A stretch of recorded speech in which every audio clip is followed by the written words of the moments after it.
Eh bien salut tout le monde, c'est AZK. Aujourd'hui on va revenir sur le depeg de l'USDR.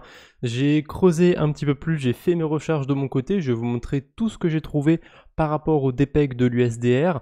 Si jamais vous n'avez pas vu la première vidéo que j'ai faite sur le sujet, bon en vrai vous ratez pas grand chose, il y a certains éléments que je vais pas reprendre dans cette vidéo. Là on va essayer de comprendre pourquoi il a depeg l'USDR, qu'est-ce qui s'est passé, qui a fait ça, et le plan d'action qu'ils ont mis en place pour venir pas sauver l'USDR. Vous allez voir un petit peu comment ça va finir cette histoire, mais ça va pas finir non plus très négativement, vous allez voir. Voilà, je vous spoil un petit peu dès le début de la vidéo. En revanche, sur la chaîne, j'avais fait une vidéo il y a pas longtemps sur le MAI de MyFinance, juste ici, et il est en train de dépeg salement. Là, il est à 77 centimes. Alors, c'est pas comme l'USDR, lui, c'est plus compliqué. Si vous voulez creuser un petit peu plus, je vous invite à aller voir la vidéo que j'ai fait autour du MAI. Mais pareil, si vous avez de ce stablecoin, moi je vous déconseille d'y être exposé. Les seuls qui sont exposés à ce stablecoin et qui sont bien en ce moment, c'est ceux qui le shortent, parce que y a des stratégies sur la DeFi pour shorter le MAI, comme il y a un mécanisme pour en minter, etc. Bref, c'est pas le sujet de la vidéo, je voulais juste aussi le mettre un petit peu en avant aujourd'hui. Il n'y a pas que l'USDR, c'est la folie autour des stablecoins. Bref, l'USDR, qu'est-ce qui s'est passé? Alors, au début, il a des pegs, on savait pas trop ce qui s'était passé. On-chain, c'était déjà vérifiable, mais j'ai pas forcément pensé à les regarder au bon endroit, au bon moment. En fait, c'est ce tweet de Tangible qui m'a fait le déclic, qui m'a fait ah oui, c'est ça qu'il faut que j'aille vérifier. Ils ont fait un update sur l'USDR pour expliquer que tous les DAI qui étaient dans le collatéral, ils ont été récupérés. Il y a un système sur sur l'USDR de Tangible où on peut venir minter et redeem des USDR. Donc minter, ça va être venir en créer grâce à des DAI, et redeem, c'est l'inverse, ça va être venir en retirer de la circulation pour récupérer des DAI. Le principe de l'USDR, c'était de faire un stablecoin collatéralisé par de l'immobilier. Le souci, c'est que, ok, très bien, l'immobilier, ça fait un rendement, pourquoi pas, mais on peut pas sortir facilement du coup de ce stablecoin si on a de l'immobilier derrière. Donc il y avait une partie en DAI qui servait de liquidité pour le stablecoin, qui permettait de rentrer, de sortir facilement du stablecoin. Le souci, c'est que s'il y a plein de gens qui décident d'un coup de sortir et qui vident toutes les liquidités qui sont liquides justement, il va rester que l'immobilier qui n'est pas liquide. Donc à ce moment-là, les gens qui veulent continuer de sortir, ils sont obligés d'aller vendre les USDR sur le marché secondaire, et forcément s'ils vont vendre leurs USDR, ça fait dépeg l'USDR. C'est exactement ce qui s'est passé hier. Au début, j'étais un petit peu dubitatif par rapport à ça, mais c'est vérifiable on-chain. Quand on sait où chercher sur Polygon Scan, on peut trouver justement les gens qui ont été redeem des USDR. Et vous voyez que c'est pas des petites transactions, hein. Il y a eu 500 000 par là, 600 000 par là, 275 000 par là, et il y a eu 2 transactions au-dessus d'1 million d'USDR. On peut les voir juste ici. Oula, je fais une petite bêtise, et juste là. Donc on peut aisément comprendre que y a des gens qui a priori se sont associés pour retirer tout ce collatéral. Je vais vous montrer un petit peu ce que j'ai trouvé. J'ai pas eu le temps d'inspecter chaque adresse une à une parce qu'il y en a quand même pas mal, hein, il y en a des dizaines. Mais bon, c'est compliqué. On va en reparler un petit peu de ces adresses. En tout cas, on peut voir que... Ok, Polygon Scan qui me fait patienter. On peut voir que ça s'est accéléré en fait dans ces 2 derniers jours, ce mécanisme de rédemption. Vous voyez qu'avant, quand le protocole n'a pas encore été attaqué, les gens ils venaient récupérer des DAI de temps en temps. C'était quelques transactions dans la journée. J'ai l'impression que ça avait commencé un tout petit peu avant. Regardez, il y a une adresse qui avait retiré 876 000 USDR, enfin 876 000 DAI du collatéral. Petite chose aussi, je vous ai pas précisé, mais comment je suis tombé sur cette page sur Polygon Scan? Par quelle magie je suis arrivé là? En fait, tout d'abord, j'ai été sur Polygon Scan, ensuite j'ai cherché l'USDR, tout simplement pour avoir toutes les transactions avec l'USDR, et ce qui est magique sur Polygon Scan, c'est qu'on peut ajouter des filtres. On peut ajouter des filtres notamment pour voir avec quelle adresse il y a eu une interaction. Donc là, j'avais filtré toutes les adresses qui avaient interagi avec l'adresse de Mint, donc pour envoyer, tout simplement pour minter ou venir burn des USDR. Mais le souci, c'est qu'il y a d'autres transactions que celles qui permettent de voir les gens qui ont utilisé le mécanisme de redeem. Donc, J'ai ajouté un autre filtre, c'est dans la méthode. Il y a plusieurs fonctions qui sont répertoriées, qui sont clarifiées sur Polygon Scan, notamment la fonction swap to underlying. Et ça veut dire récupérer en gros les die qu'il y avait en collatéral, pour traduire vraiment de manière très synthétique. Voilà, donc c'est comme ça que je suis arrivé sur cette page, c'est comme ça que j'ai fait mes petites recherches. Vraiment avec des outils tout basiques comme Polygon Scan, on peut réussir à trouver ce genre d'informations, donc c'est vrai. C'est vrai, ils ont été attaqués à ce niveau-là. Les gens, les utilisateurs ont été récupérés tous les die. Mais est-ce qu'on sait qui c'est? Eh ben, c'est difficile. J'ai fait quelques recherches par rapport à ça. J'ai essayé de chercher les adresses qui avaient été redeem des USDR. Et je pense pas avoir de conclusion sur qui c'est. J'ai deux petites théories. Soit c'est des farmers indépendants qui se sont rendus compte qu'il y a des gens qui commençaient à redeem les USDR et ils se sont dit c'est dangereux, si le mécanisme continue comme ça, il y aura plus de DAI dans le collatéral et ça pourra éventuellement dépeg.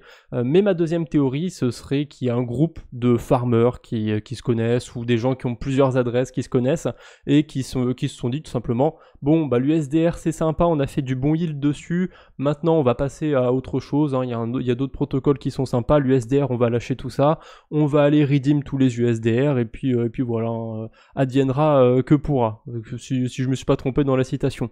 Donc il y a cette adresse notamment, vous voyez qu'il a été redeem 500 000 USDR quelques heures avant l'explosion, hein, le dépeg. Pour rappel, c'était le 11 octobre autour de 14h, c'est vers 14h que ça a commencé, un petit peu avant si je dis pas de bêtises, donc là c'était vraiment très peu de temps avant. Et pourquoi cette adresse elle a plus de sous sur pourquoi elle a plus de sous? Tout simplement parce qu'elle a déposé sur Coinbase et sur Binance ces différents stablecoins. Voilà, pour probablement ensuite aller refaire du farming ailleurs sur une autre adresse.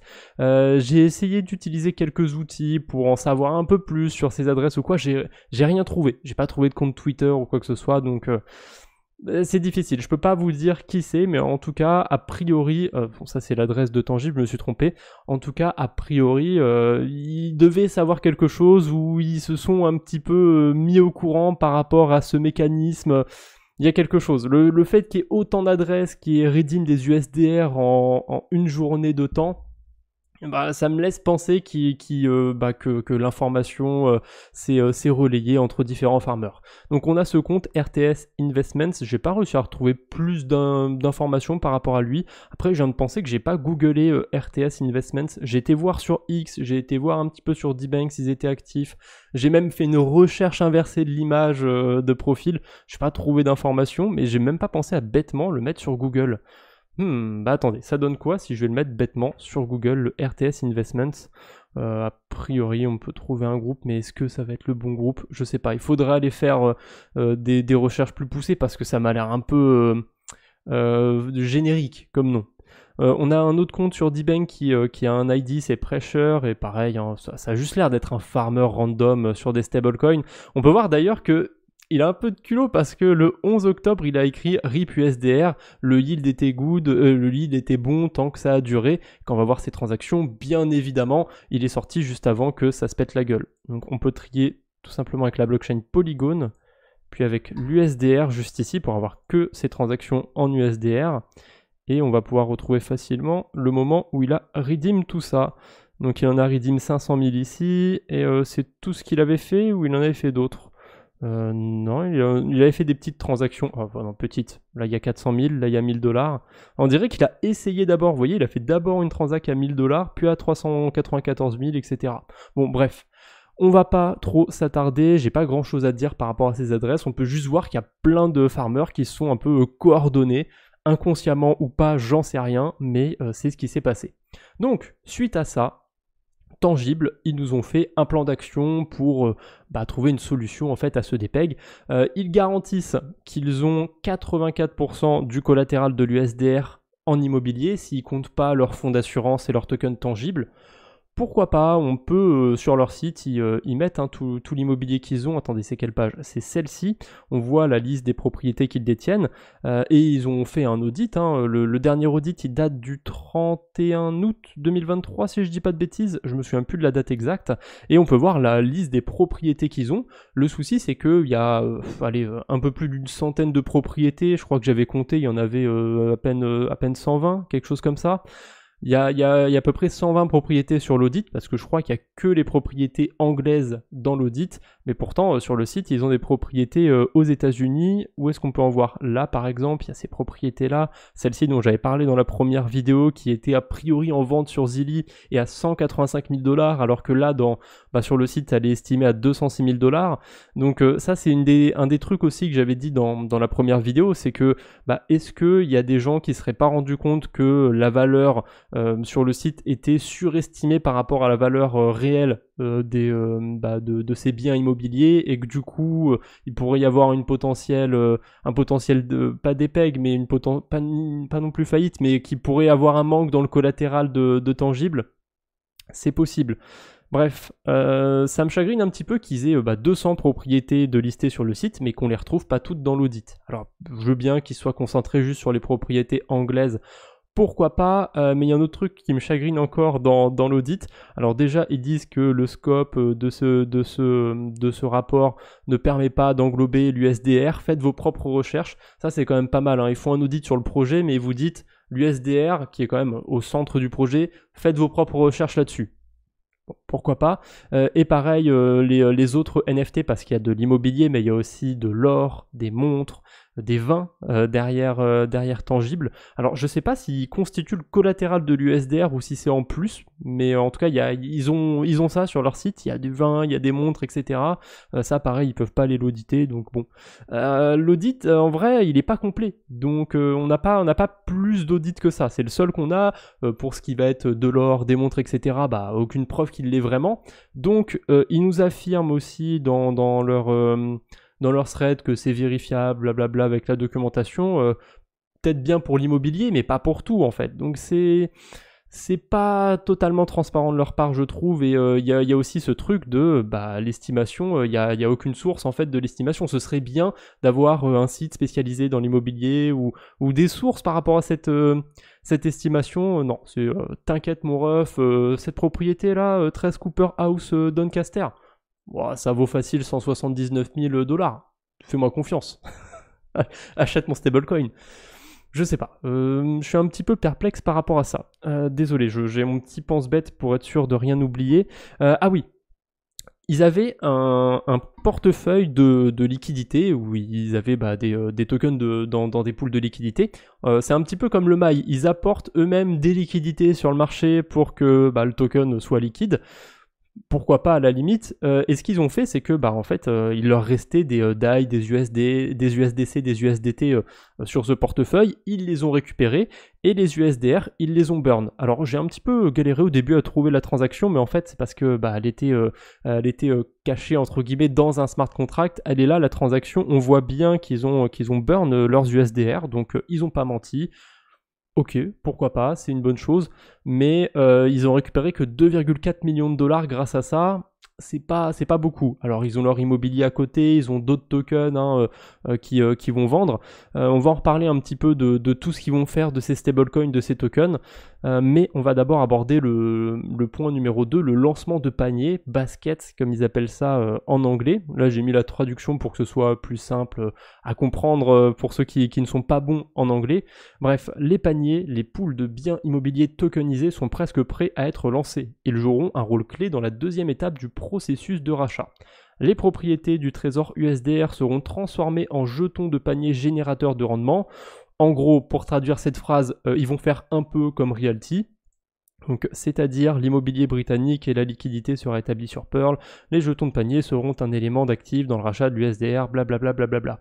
En gros, l'USDR va se transformer en jeton de Realty, tout simplement. Ils appellent ça des token baskets, des jetons paniers en français.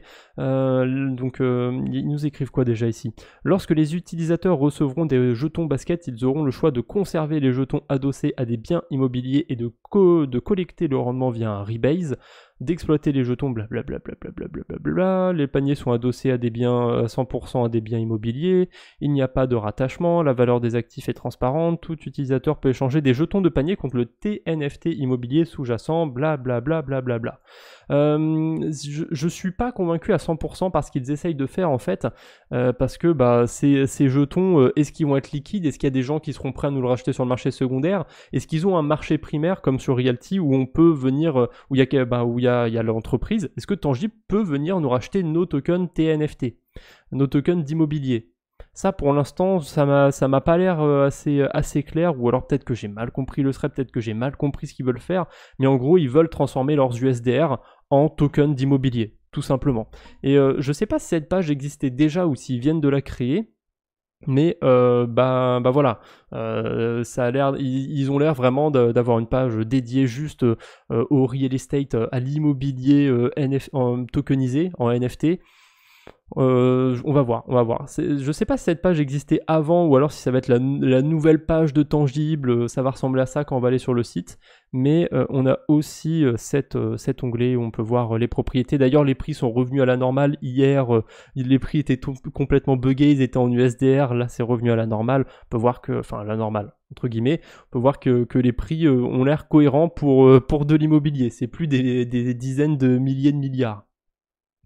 Donc à voir. Il y a un truc aussi que je me demande, c'est est-ce qu'il faut acheter, est-ce que si par exemple je veux m'exposer à ce bien, il faut que je mette 206 000 DAI, ou alors je peux acheter qu'une partie comme, encore une fois, hein, c'est pas une publicité ou quoi que ce soit, mais comme sur Realty. D'ailleurs, n'hésitez pas à me donner d'autres, je pense bien qu'il y a d'autres, il y a des concurrents à Realty, pour pas que je cite toujours le même, donc en commentaire, n'hésitez pas à en citer d'autres. pour venir complémenter cette vidéo. Mais voilà, je sais pas s'il faudra acheter entièrement le bien ou juste une part. On verra bien. Est-ce que j'avais d'autres choses à dire par rapport à ce deuxième onglet? Non, l'audit, on avait été le voir, il manque des propriétés, donc on a fait le tour. Afin de nous prémunir contre le manque de demande pour les paniers, nous avons commencé à préparer le processus de liquidation des biens immobiliers. Ah oui, c'est ça. Ils veulent vendre littéralement les biens immobiliers.